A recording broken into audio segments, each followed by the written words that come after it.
be here enjoying this corn.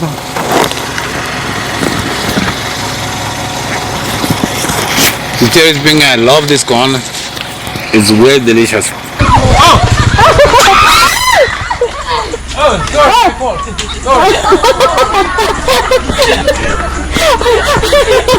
Please help them. Are you nervous? My fault, yeah, I was nervous. My fault. So I saw the community here, they're underprivileged. How can we support? How about here? When did it start?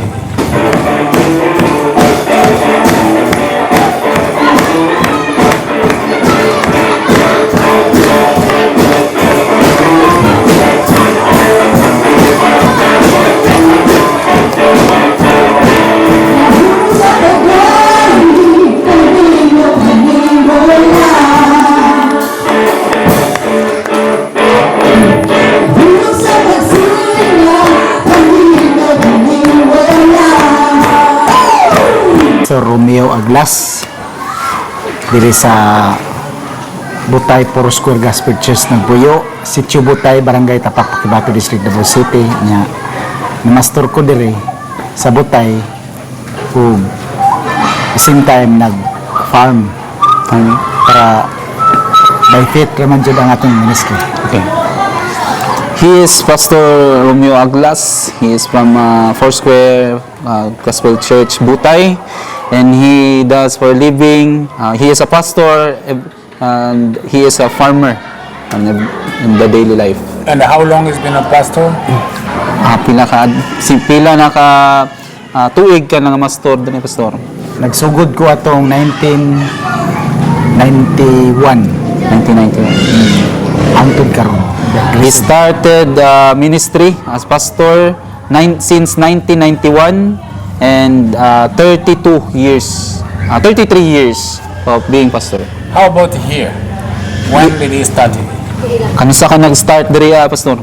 Oh, mao Nga mo to. That year 1991 he started here at 1991, 33 years. So he's the one who started this church? Oh, ikaw ba daw nag-start diri ka? pioneering. Yes. Kay He is a pioneering here. taga-Tapak man ko, Barangay Tapak.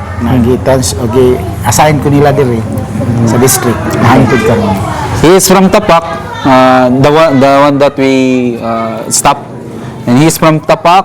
Then the district supervisor assigned him here in Butay. Oh, so there is another church, same name in Tapak. Naabay pareha nga pangalan nga church gikan sa Tapak pastor. Para sa ni daghan. Same sa Tapak naapod ay nabay kanang pareha Foursquare Church dito sa Tapak. Oh, na. Yes. How many Foursquare churches are there? Pila ka churches sa Foursquare ang naa dinhaa sa Tapak? Sa tibok Barangay Tapak adunay 25 ka Foursquare church. 25. 25. churches. Whole barangay Tapak, they have 25 churches. And where is the headquarter of Foursquare Church? Where is the headquarter? Asa ang headquarter sa Foursquare Church, pastor? Sa Davao. Sa Lupisayna Street sa Mount Apo. And I heard Davao, okay. And is it the one in Davao? Is it the headquarter of Foursquare Church in the world?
Kang ang Foursquare Church ba nga naa headquarter dia sa Davao, mao ba na ang headquarter sa tibuok kalibutan nga gihandle sa Foursquare? Dili kuan main office lang namo.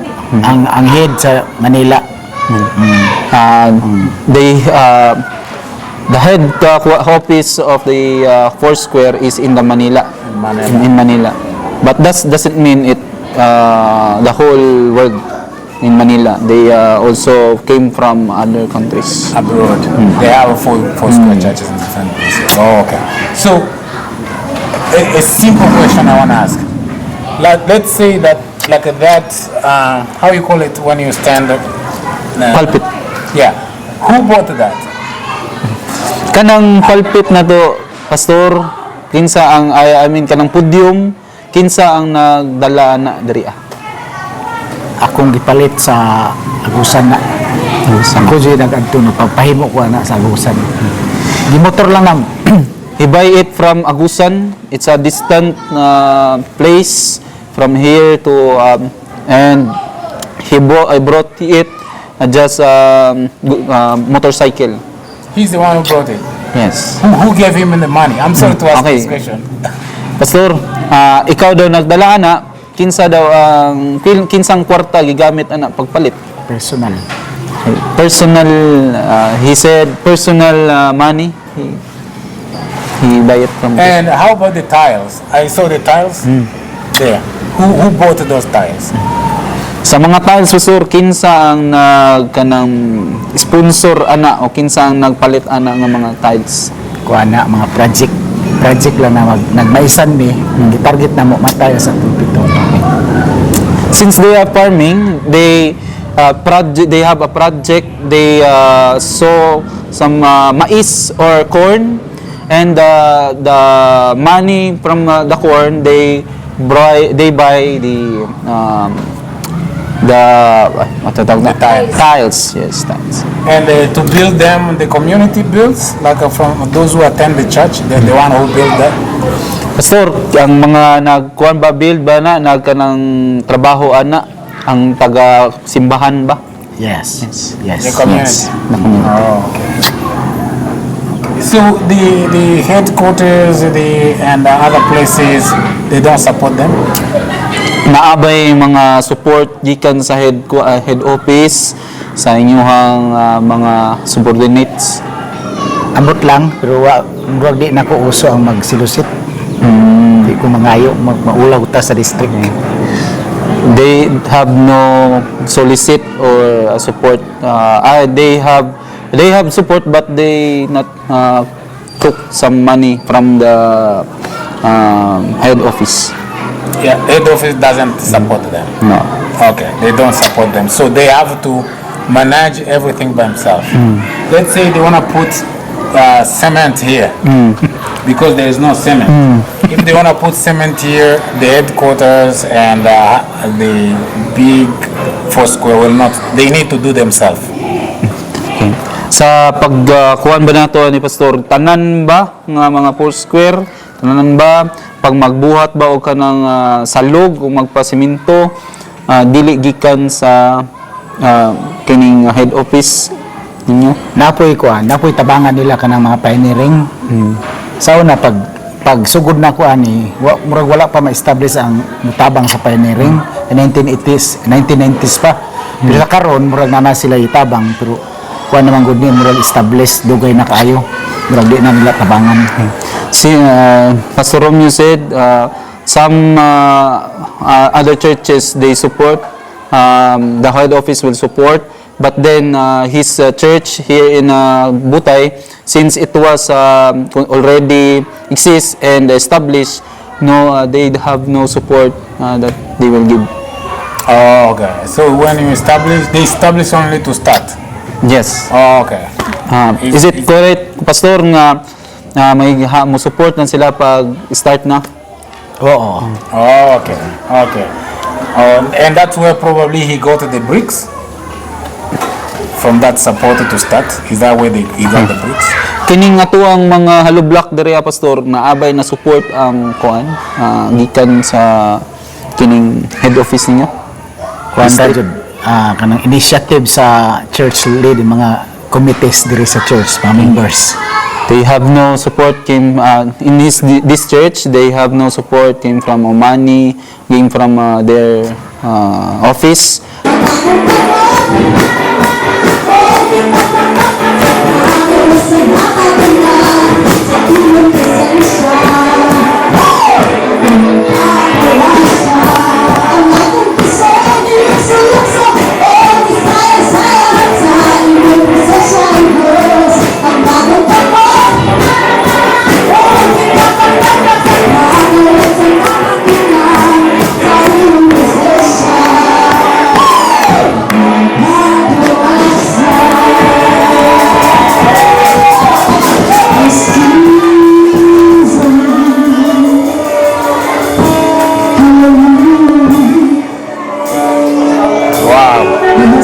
Pasensya ba na itong nagkarawasan?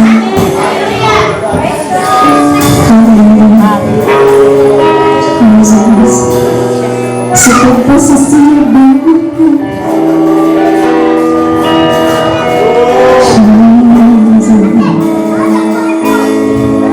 sa pagpasasibig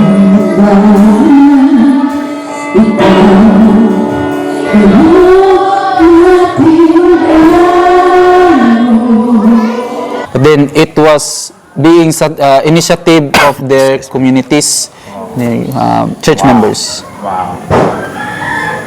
So, tell him only 3 questions. Remain. questions. Only 3. Tell him. Naay tulo ka pangutana si Claver Pastor. Yes, sir. So, I saw the community here, they're underprivileged. How can they support? Nakita daw Pastor nga kanang unprivileged ang community diri. Kung walay makaya ba. So giunsa nga makasuporta ang community diya sa mga diri. Kuan lang isip pastor diri. Kami isip pastor nangita lang kog initiative nga makatabang ang community pinagi sa mga project. Kung mag-inamutay kwarta wala jud.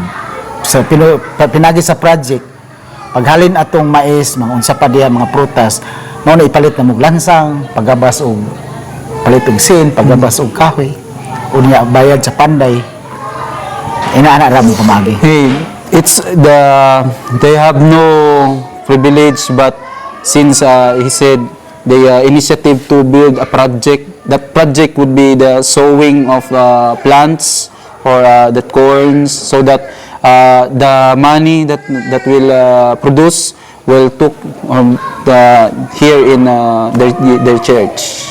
Wow. That's so amazing.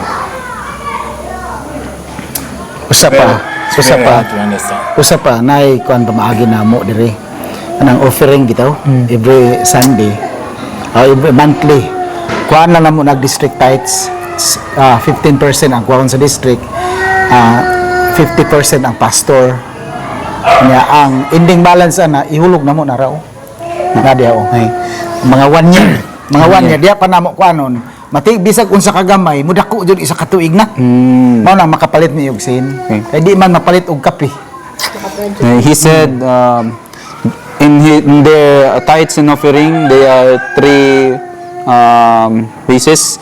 One 15% for their district, for their head office, and then 50% for the pastor, and then the remaining would be their project for the the roof. That's how they put in money on the Oh, I project. see. I see. So, I'm really sorry. I don't understand that. So, they take 15%, they give to the headquarters. Okay. Naay ana sa pastor nga naay 15% nga kwaon gikan sa inyo padong dito sa inyo district. Well, that's how things work. So, you still returning to those who have. That's that can be, and then it goes just to support the administration, paying for them, and I know this is a really hard situation to understand because they're in need. They look the church where they are in, and then you're taking the little from the little, and it can. Well, I don't want to enter in that much, but to me it's just heartbreaking. Well, I said it 3. Now remain 1 or 2. Meaning two. Remain 2 questions. Okay. I think I will do only one. Only one. What's something you wanna say? Anything you wanna say? Unsay mong maistorya, pastor? Bisag unsay mong maingon, unsay mong maistorya karon. Bisag unsay mong maingon, istorya, i-share karon. Anything you wanna say? I'm going to meet my family, or in a few days, or any situation. Anything you wanna say? I know that is the hardest question. Pastor, murag kani sa murag challenge. Anything nga imuhang brought up, unsay mo ang maistorya, it's either ba kanang isudani kanang muha pag Or me being here.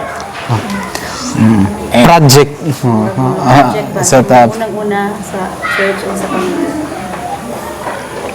mao na kung patabangan og ampo na nakoy ipangayo sa Ginoo kung iyang kabubuton. he said if it's God's will, he wants to pray, help him to pray that God's will. And sige parso padayon ta. Okay. Ang gusto namo nga mapundad ning simbahan na mahuman-human. Pinagi sa tabang grasya sa Ginoo. Ana matarong-tarong na para mo dire murag himuon na mong pundasyon ning simbahan na pagpakailap kay daghan pa kay lugar nga adtuon. He said he want to be this church will be finished, and this church will be the base of the pastors, and those pastors that will be equipped will be sended into other communities here at their communities. Yeah. Wow. Well, I thank you so much for your time. You are really a good person. You do what only less than 1% people in the world do. Because no love anymore in this world. Wa na gugma sa kalibutan. And the Bible say God is love, Ang Biblia which naging means that you don't have love, you don't have God. wa Thank kayo. you so much for what you're doing, Pastor. Thank you. Thank you so much.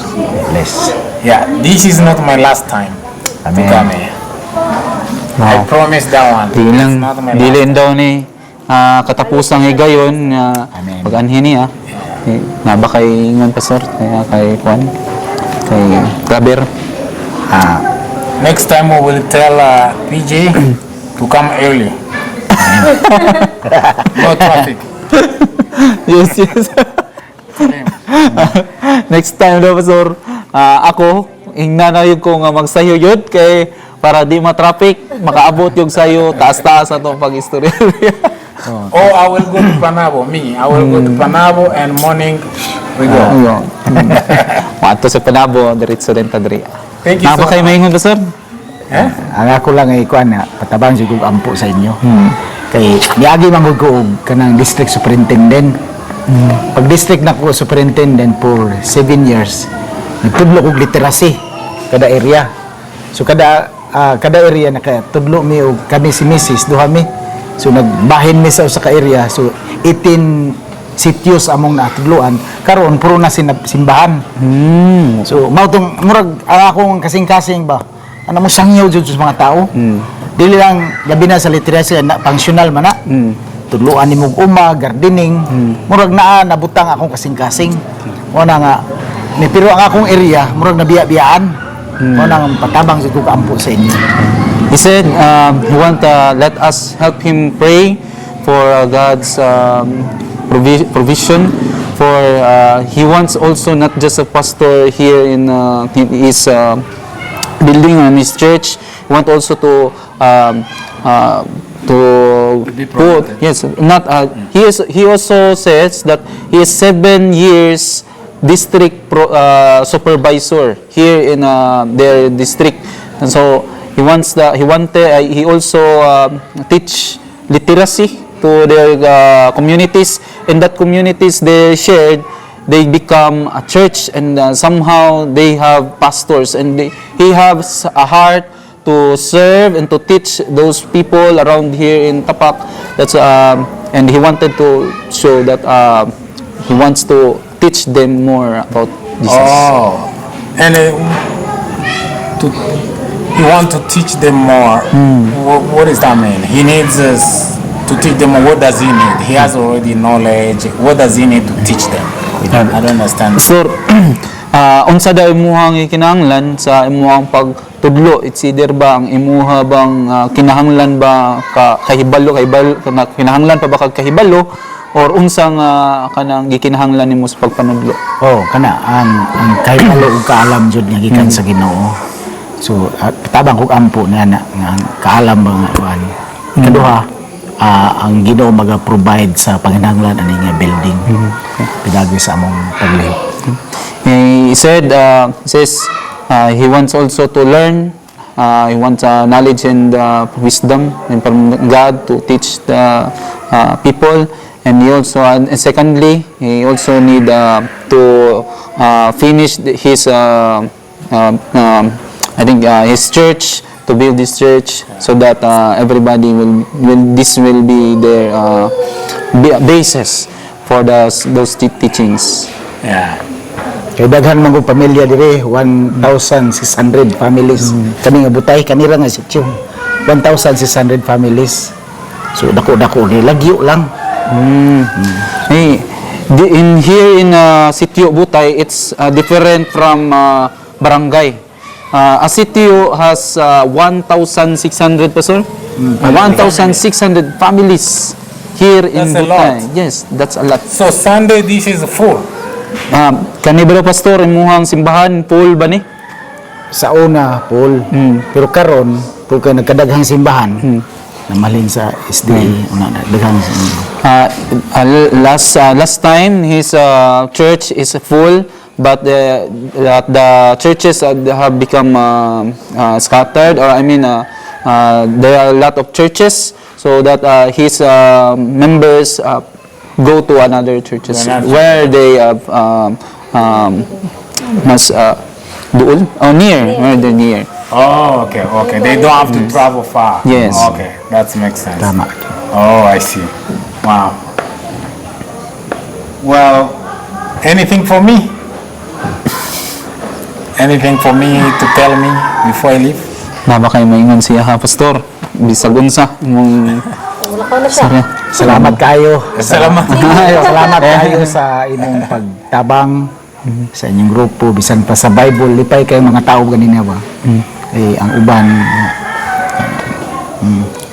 kasagaran dire nganong daghan bang simbahan diri kalahutay baptist ni lagput, ang katolik gani lagput, kada katolik man diha hawa ang pari ambot na kuanan sa lumad siguro, pero pasalamat ko nga niabot mo kay kalipay namo nga nakadaksig jud sa among ministry nya ayaw may kalinti. Don't forget them. Hey, he said, salamat kayo. Thank you very much for your coming from here in the church. Thank you for giving those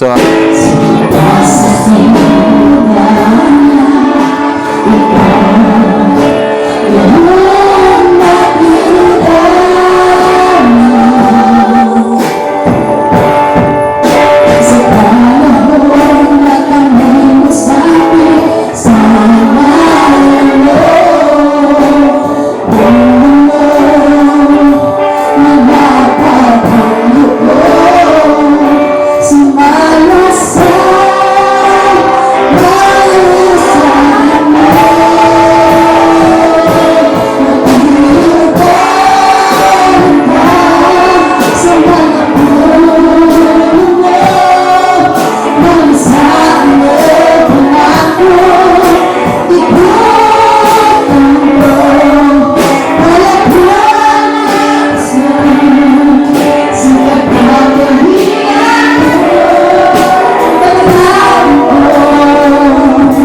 great time. Really good time.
mapahinggawas mo sa kadaghanan ang pagkamayo sa Ginoo. How come nga layo kayo ang kanang Texas, USA? So, gikan sa Texas, mo travel siya for how many hours? How many hours your travel? 3 days? 32 hours. So, pila na siya? Yeah, 32 hours. 32 days? 32 hours. From USA, Texas, to here. 32 hours. Yan nilang dyan siya para makita mo niya.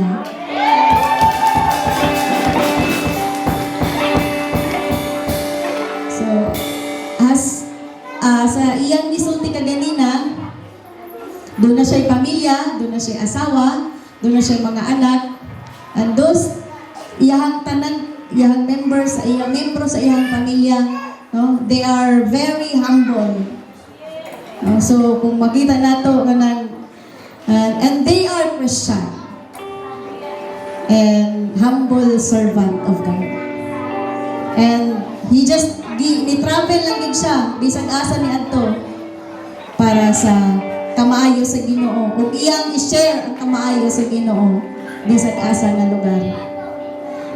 So, nakahinumdum mo nga kanang word nga kindness pagka manggihatagon mo na ang pitik sa kasing-kasing sa Dios.